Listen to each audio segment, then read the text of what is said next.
first graders. Happy Friday.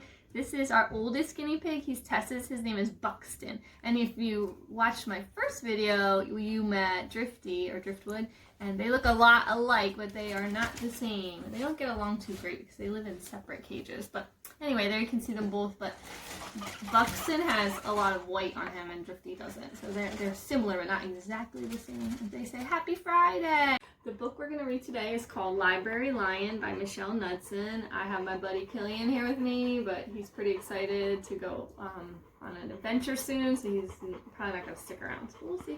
So this is called Library Lion. I was thinking about how when I read to you, sometimes you help me out by acting out some of the parts, and I miss that about being in school with you.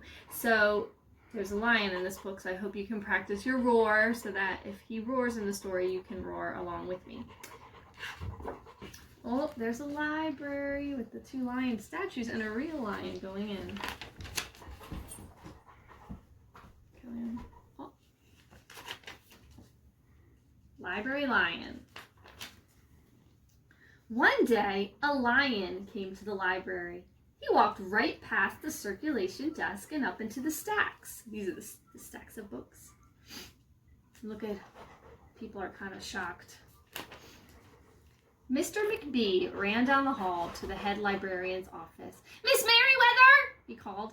No running, said Miss Merriweather without looking up. But there's a lion, said Mr. McBee, in the library. Is he breaking any rules? Asked Miss Merriweather. She was very particular about rule breaking. Well, no, said Mr. McBee. Not really. Then leave him be. The lion wandered all around the library. He sniffed the card catalog. You do a little sniffing? He rubbed his head against the new book collection. Why don't you do that? Rub against the book. Then he padded over to the story corner and went to sleep. No one was sure what to do. There weren't any rules about lions in the library. Soon it was time for story hour. There weren't any rules about lions at story hour either. The story lady seemed a little nervous. Can you make a nervous face? I think I'd be a little nervous if I was reading to a lion. But she read out the first book's title in a good, clear voice. The lion looked up. The story lady kept reading. The lion stayed for the next story, and the story after that. He waited for another story, but the children began to walk away. Story hour is over, the little girl told him. It's time to go. The lion looked at the children. He looked at the story lady. He looked at the closed books. Then he roared very loud. Now's your turn. Make that roaring sound. Roar! I don't think he's very happy about the end of story time. Miss Merriweather came striding out of her office. Who is making that noise? She demanded. It's the lion, said Mr. McBee. Miss Merriweather marched over to the lion. If you cannot be quiet, you will have to leave, she said in a stern voice. Those are the rules. The lion kept roaring. Roar! He sounded sad. The little girl tugged on Miss Merriweather's dress. If he promises to be quiet, can he come back for story hour tomorrow? She asked. The lion stopped roaring. He looked at Miss Merriweather. Miss Merriweather looked back. Then she said, yes, a nice, quiet lion would certainly be allowed to come back for story hour tomorrow. Hooray! Said the children. Can you guys be the children and say, hooray! The next day, the lion came back. You are early, said Miss Merriweather. Story hour is not until 3 o'clock. The lion did not budge.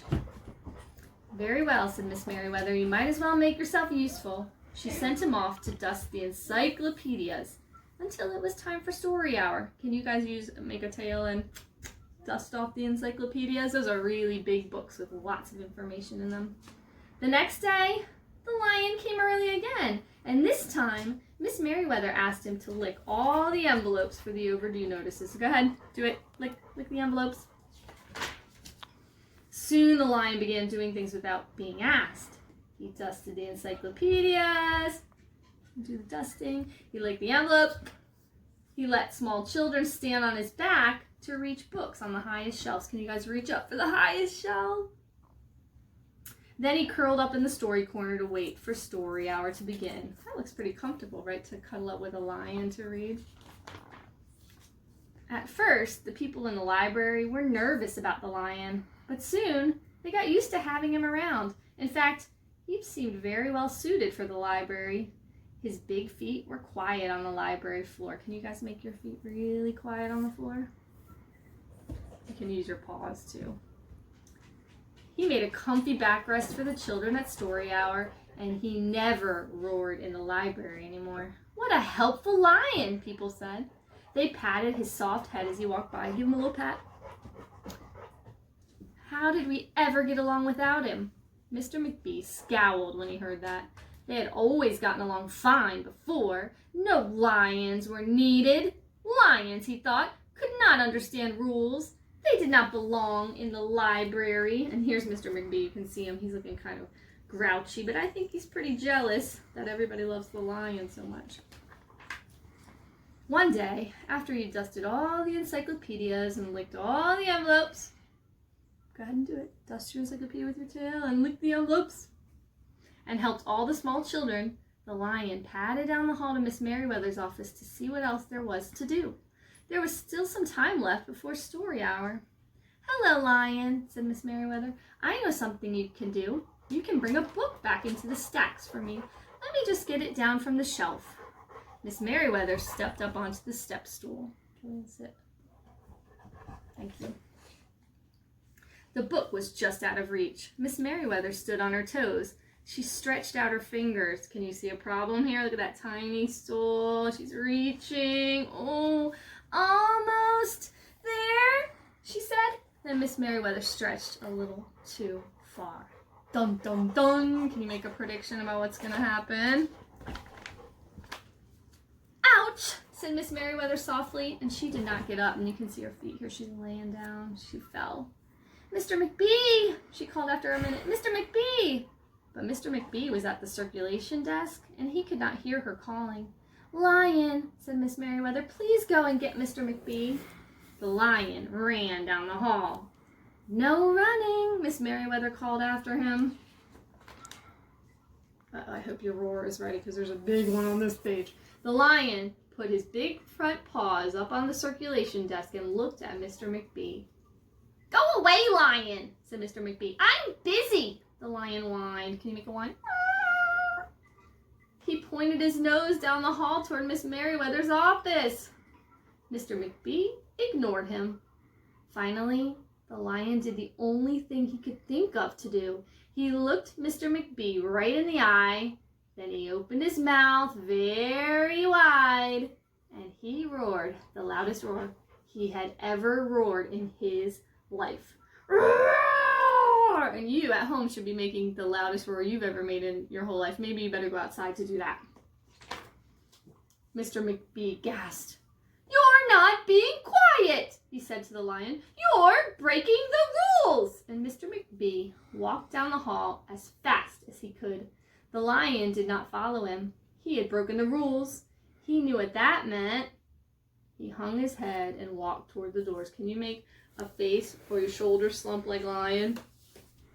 Because he's very sad. He knows he broke the rules, and Miss Merriweather told him he can't come back if he does that. Mr. McBee did not notice. Miss Merriweather, he called as he walked. Miss Merriweather, the lion broke the rules. The lion broke the rules.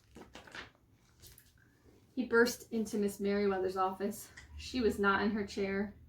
Miss Merriweather, he asked. Sometimes, said Miss Merriweather from the floor behind her desk, there is a good reason to break the rules, even in the library. Now, please go call a doctor. I think I've broken my arm.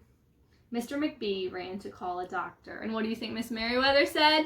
No running! Miss Merriweather called after him. They have their rules in the library they like to follow. The next day, things were back to normal. Almost. You notice someone missing? Someone very special? Miss Merriweather's left arm was in a cast.